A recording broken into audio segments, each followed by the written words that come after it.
여론으로 풀어보는 정치 이슈 폴폴입니다. 문재인 대통령의 국정 수행 긍정 평가가 올해 들어 최고치를 기록했습니다.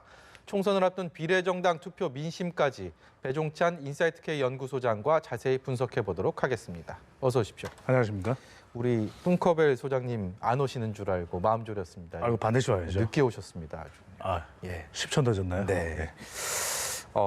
지난주에 이제 대통령 국정수행 평가가 오차 범위 안에서 긍정 평가가 앞섰단 말이죠. 근데 이제 일주일 만에 결과를 보니까 좀 의미 있는 변화가 있습니다. 보시면 긍정 평가가 3.2% 포인트가 올라서 50%를 넘어섰습니다. 그리고 부정 평가는 또 그만큼 또 떨어졌고요. 격차가 긍정적인 쪽으로 많이 돌아섰네요. 코로나19 전국의 정부에 대한 평가 이렇게 볼 수 있을까요? 가장 중요한 건 코로나19의 평가로 봐야 되겠죠.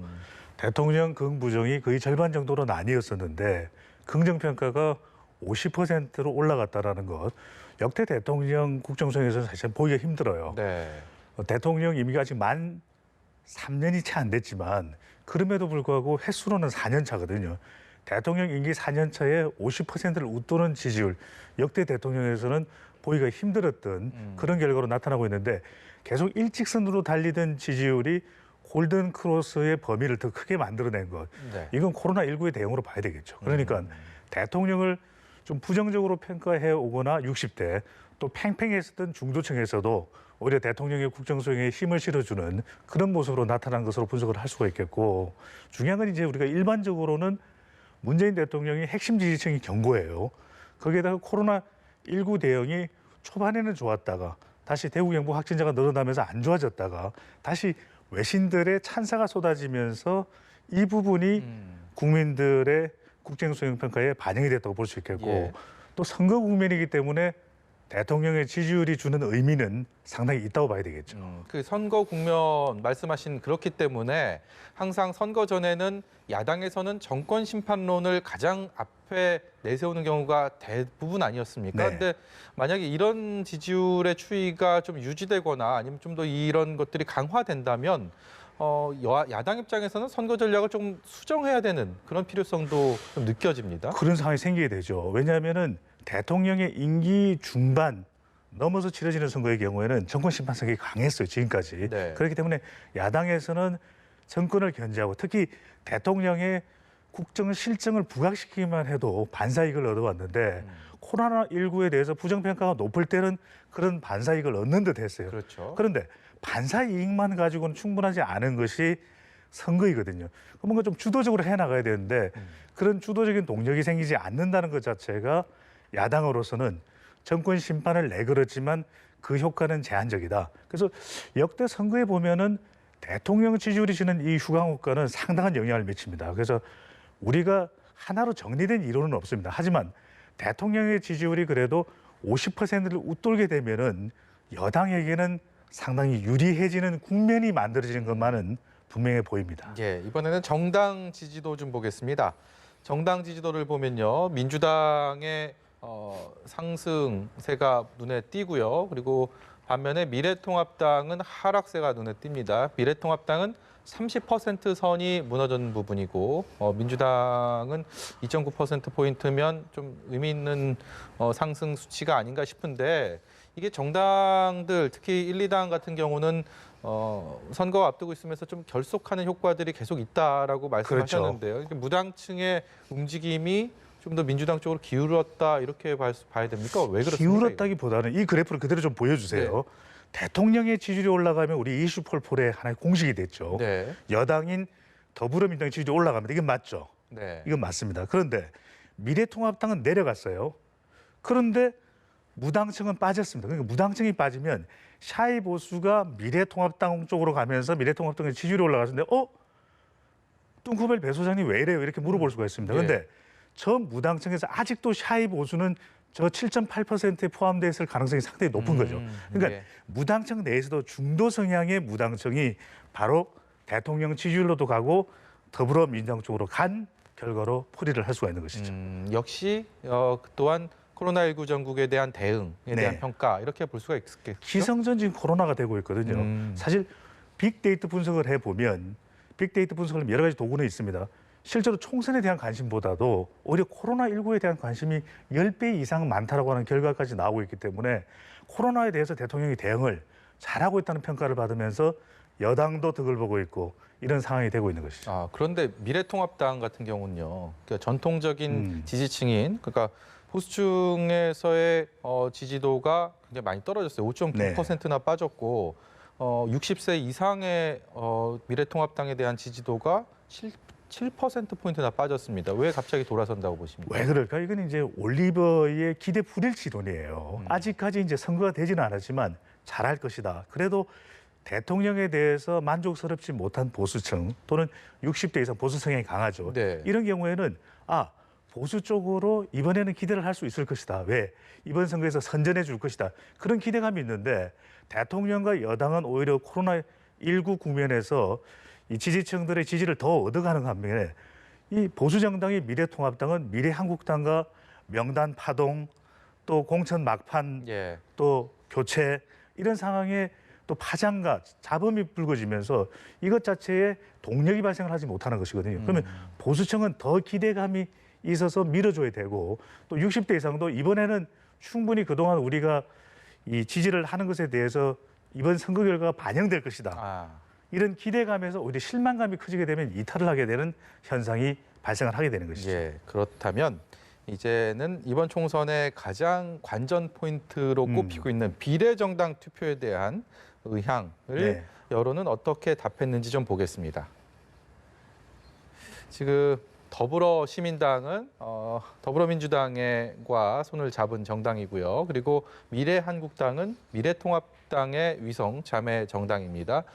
두 정당의 지지율이 어디다 투표하겠냐라는 질문에 대한 답변 결과입니다. 28.9, 28% 정말 팽팽하고요. 그리고 열린민주당이 또 하나의 큰 변수로 떠올랐는데 그랬죠. 지금 여기가 정봉주 전 의원과 손혜원 의원이 민주당의 반기를 들고 나가서 이제 문재인 대통령에 대한 또 우리는 같은 선을 가고 있다라는 강조를 하면서 다른 노선을 가고 있는 좀 독특한 성향의 정당인데 11.6% 적지 않은 지지율입니다. 아니 정의당을 제쳤어요.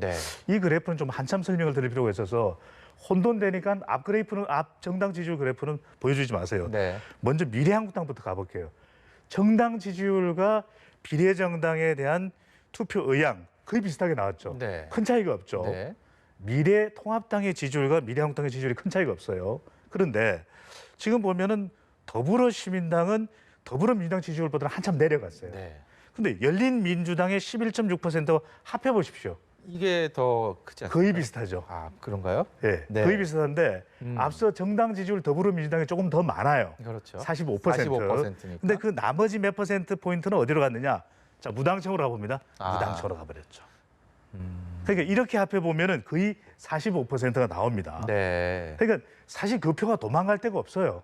그런데 문제는 더불어시민당에서 왜 이렇게 45%인 더불어민주당보다 지지율이 낮게 나오느냐? 사람들이 첫 번째는 이 혼돈 현상이 발생하는 겁니다. 그러니까 민주당이니까 민주당이라는 이름을 가지고 있는 이게 자동응답 조사든 전화면접 조사 이렇게 되면 이쪽으로 가버려요. 그러니까 진보 성향의 유권자들은 민주당이라고 하니까 여기구나. 이렇게. 민주당은 민주당으로 가버립니다. 그 정체성이 가까워 보이거든요. 이런 현상이 또 하나 있고 또 하나는 더불어민주당에 대해서 아직까지는 익숙하지 않은 것도 있죠. 더불어시민당에 대해서요. 그렇죠. 더불어시민당에 대해서는. 또 한편으로는 더불어시민당의 비례대표 후보로 나온 인물에 대해서 잘 안 알려져 있어요.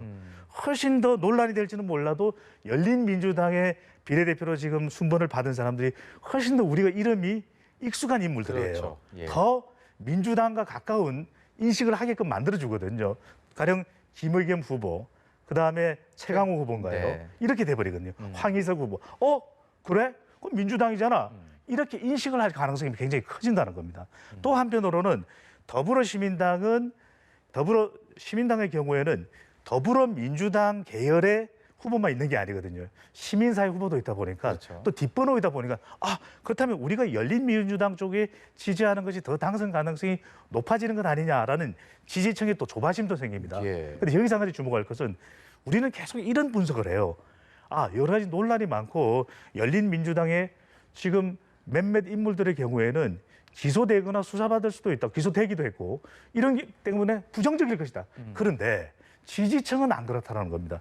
기본적으로 이번 조사 결과를 보더라도 더불어민주당의 지지층이 45%나 되는 걸 확인할 수가 있잖아요. 그러면 적어도 그만큼은 가져갈 것이고 그 이상은 열린민주당이 11.6% 이상도 노려볼 수가 있다라는 거예요. 왜냐하면 모집단이 45%이기 때문에.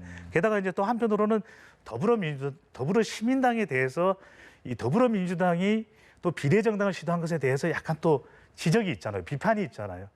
그러다 보니까 비난이 있잖아요. 예. 그러다 보니까 이것에 대해서 지지하기를 조금 주춤하는 이런 현상도 나타나고 있는 만큼 이게 고민이 있는 겁니다. 지금 더불어민주당 지도부로서는 이해찬 대표 그리고 이인영 원내대표는 좀 선긋기를 분명히 할 필요가 사실은 있어요. 지금 연일 선긋기는 하고 있습니다만. 그렇죠. 그래야만 명분상 더불어시민당 쪽으로 더 가져올 수가 있는 것이거든요. 근데 사람의 심리라는 것이 유권자의 심리는 굉장히 본능적으로 작동을 하는 것입니다. 이성적이 아니라 민주당이네 이렇게 인식을 하는 경우가 더 빨리 작동을 하게 된다는 여담입니다만 더불어민주당에서 그 비례연합정당을 창당을 하면서 당명을 정할 때 더불어를 살리지 말고 민주당을 살리고 앞에 다른 거를 했으면 좀 유권자들한테 혼돈을 좀 덜 주지 않았을까 이런 생각도 비슷한 드네요. 이야기를 우리 한번 뉴스 1번지에 했었어요. 그때 잠깐 뉴스 1번지를 시청하지 못하지 않았나 이런 또 안타까움이 예. 뒤따르는데 이 기반으로 이 지지율을 기반으로 해서 연합뉴스에서 이제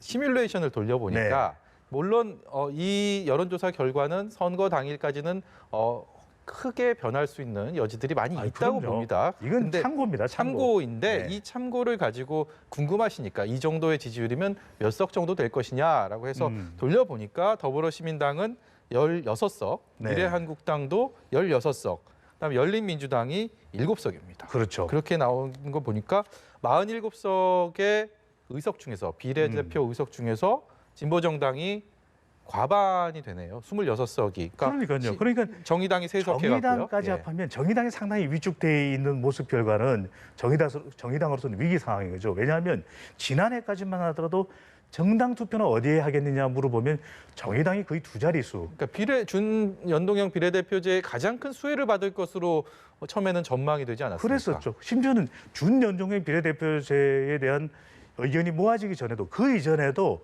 투표는 정의당이 하겠다라는 게 거의 15%에 가까이 내외가 나올 정도의 그런 조사들이 많았었거든요. 그런데 정작 이렇게 되다 보니까 거대 정당 두 군데 바뀌니까 동무대가 되는 거죠. 사실상 범민주당 진영과 범미래보수정당 진영이 사실상 선거를 독차지하는 형태가 되는 겁니다. 조금 전에 시뮬레이션 우리 연합뉴스에서 아주 정밀하게 시뮬레이션을 한 것인데 물론 이제 지역구 의석을 몇 석을 기준으로 했을 때 우리가 이 계산기를 돌릴 수가 있습니다. 그런데 사실은 더 놀라운 사실은 미래계열정당, 그다음에 민주계열정당 두 정당이 그 계산기를 돌려보면 거의 280석에 가까운 의석을 가져간다는 게 우리가 지적을 해야 되는 부분이에요. 그렇죠. 사실상 준연동형 비례대표제가 우리가 군소정당들의 다양성이 의견이 원내에 또 반영되기 위해서 우리가 이 제도를 실시하는 것 아니겠습니까? 그런데 막상 이 제도는 두 거대 정당에게 가장 유리한 선거 제도가 되고 있다는 것입니다. 그러니까 지금 보시면은 민생당의 경우에도 지금 손학규 대표가 몇 번을 받느냐. 지금 후보 등록을 해야 되는 막바지에까지 파동을 겪고 있거든요. 그런데 지금 아직 3%포인트가 3%가 안 되는. 친박신당도 그렇고요. 민생당 지금 말씀하셨는데 민생당 자유공화당이 저희가 앞서서 여의도 1번지에서 민생당의 비례대표 2번으로 손학규 대표, 손학규 전 대표 그리고 자유공화당에서는 서청원 의원이 2번이다라고 해서 그 부분을 대담을 나눴었는데 이 지지율대로 돌리면 최대 한 석 정도입니다. 그러니까 2번을 받아도 안 된다는 거죠. 그러니까 이게 3% 상한선이 있습니다. 그런데 역대 다른 선거에 가면은 그래도 이 이념이 강하거나 아니면 지역성이 강한 정당들이 3%를 넘어갔었어요. 그래도 유명 인사들이 포진하고 있는 정당의 경우에는 올해는 왜 그러냐. 극심한 진영 간 대결 구도입니다. 진영 간 대결 구도의 특징이 나타나면 이때는 무소속이 됐든 군소정당의 틈을 안 줍니다. 철저하게 똘똘 뭉치게 되는 현상이 발생하거든요. 그러니까 무소속이 1992년 선거에서는 20명 이상 나왔습니다. 그리고 2008년 이명박 대통령 임기 1년차 선거에서는 20명 이상이 나왔어요. 무소속이. 그때는 왜냐하면 뭔가 거물 정치인들의 이탈이 있었거든요. 양당 그렇죠. 구도가 아니고 여러 거물 정치인들을 축으로 한 다당 구도였기 때문에 가능한 게 아니었을까요? 그랬었죠. 예. 2008년도에 우리가 기억나는 유명한 정치적인 용어가 나도 쏟고 국민도 쏟았습니다. 이러면서 친박 연대가 무소속으로 구성이 됐거든요. 네. 그러다 보니까 그때는 무소속이 20석 이상이었는데 이번에는 틈을 안 줍니다. 네. 왜? 모든 자기 진영의 표를 열린민주당까지 출연해서 썰어가고 있기 때문에 이번 선거에 무소속 군소정당의 입지는 매우 좁아지고 있습니다. 네, 이번에는요 격전지한 곳을 좀 선정해서 네. 분석을 부탁드리겠습니다. 경기도 고양정입니다. 고양정 이곳이 여러 가지 상징성이 있는 곳이다라는 얘기를 많이 하는데 이번에 일단 출사표는 민주당의 이용우 전 카카오뱅크 대표입니다. 네. 영입 인재고요. 그다음에 미래통합당에서는 김현아 전 20대에서는 비례대표 의원을 지냈고 이번에 고양정에 지역구 재선을 도전을 하고 있는데 이 매치업도 흥미롭습니다만 네. 이 지역이 과거부터 또 굉장히 또 흥미로운 대전을 펼쳤던 곳이기 때문에 일단은 고양정에 대한 첫 번째 분석을 부탁드리겠습니다. 그러니까 이 일산 고양도 일산 뭐 이렇게 얘기를 하는데 분당하고 많이 비교가 돼요. 네. 그러니까 고양의 경우에도 한참 개발이 돼서 우리가 입주가 됐고 사실상 양대 산맥 이 서울 주변의 신시로서 이제 신도시가 만들어진 것은 양대 산맥이 분당과 고양이었는데 네. 두 지역의 특징이 있는 것이 고양은 여유 자금에 대한 투자가 많이 이루어졌고 네. 그러다 보니까 그 지역에는 주로 이제 고령화된 인구가 옮겨가면서 분당이라고 하는 지역이 형성됐죠. 그리고 또 자녀 세대와 함께 사는 형성. 그런데 고향은 철저하게 서울의 강북 지역에 이 근무지가 있는 네. 직장이 있는 이런 인구가 젊은 세대들이 많이 지정을 했어요. 그러다 보니까 부동산 가격이 크게 뛰어오르지 못하고 오히려 반대로 역차별적으로 분당 쪽은 부동산 가격이 많이 올랐던 반면에 이런 현상이 나타났어요. 그러다 보니까 세대적으로도 20대에서 40대까지 많은 인구가 있습니다. 신시가지로 인구가 유입됐죠. 그러면서 상당히 민주당 성향, 진보 성향이 강했던 것입니다. 그러다 보니까 역대 선거를 보더라도 우리가 이 지역에서는 특히 민주당 계열의 의원들이 거물들이 또 다수 출연하면서 당선이 많이 되는 지역이고 바로 고양정 지역이죠. 이 지역은 김현미 의원 또 김영선 의원이 또 서로 이게 대전을 펼쳤던 이 그런 곳이기도 지역은 이 했었죠. 지역이나 서대문 같은 네. 경우는 무슨 트로트의 남진 나오나처럼 항상 이분들이 나와야 되는 데인 줄 알았습니다. 그렇죠. 이제 뭐 남진 나오나 그러니까 너무 또 예시적인데 태진아 뭐 송대관 정도로 예. 이해를 하겠습니다.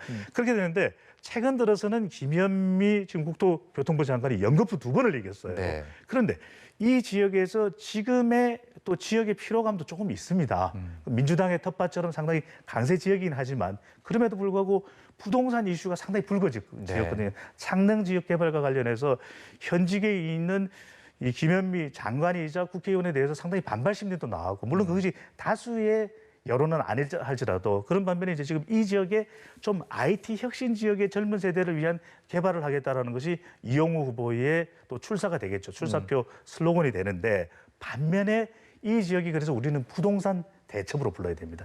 김현미 국토부 장관이 또 부동산 관련해서 지금 종부세 상당히 전국적으로 인상을 하고 있는 상황. 특히 이제 서울 지역 또 수도권의 이 또 상당히 부동산 가격이 급등하고 있는 지역에 대한 정책을 또 하고 있지 않습니까? 예. 반면에 이 김연아 후보, 미래통합당 후보도 부동산 전문가입니다. 둘째가라면 서로 할 정도. 그러다 보니까 이용우 후보와 그다음에 김연아 후보의 대결 구도도 상당히 주목받지만 오히려 김현미 장관과 또 김연아 후보 간 이름이 두 글자 같네요. 이 네. 두 사람 사이의 대결이 상당히 또 흥미롭게 주목을 네. 받고 있거든요. 그런 만큼 뜨거운 이 지역에서의 현안 이슈가 부동산입니다. 과연 부동산에 대해서 유권자들은 집을 소유하고 있는 소유자들은 어떤 판단을 내릴지 네. 또 개발 호재는 뭘지도 주목을 해봐야 되겠죠. 이 지금 구도에 대해서 김현미 장관과 김연아 후보의 구도라는 거는 배종찬 소장님의 개인적인 의견입니다. 뭐 김현미 장관은 국무위원이고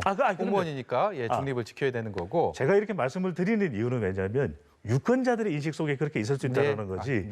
이게 선거에 개입한다는 게 우리가 이른바 선거가 되면 후광 효과라는 것이 있거든요. 마치 광진구처럼 또는 뭐 다른 지역에도 이제 현직 의원이 있는 구로 같은 경우에 그런 사례를 제가 빗대서 말씀을 드리는 거죠. 그러면 저희 최근에 여론조사가 어떻게 나왔는지 좀 보면서요. 이 여론조사를 보면 아, 팽팽하네요. 네, 팽팽한 결과가 나왔는데 그래서 이슈로는 부동산일 수 있습니다. 하지만 한편으로는 또 중도층에서 어떤 판단이 이루어지느냐. 그러니까 지지층대로 분명히 이 표심은 가겠지만 그럼에도 불구하고 중도층이 누구의 손을 들어주냐. 그 손을 들어줄 때 이 지역에서 중요한 이슈는 교육 이슈도 있고요. 한편으로 부동산 이슈도 중요한 영향을 줄 것으로 보입니다. 네, 오늘 말씀 여기까지 듣겠습니다. 지금까지 인사이트 K 연구소장 배종찬 소장이었습니다. 고맙습니다. 감사합니다.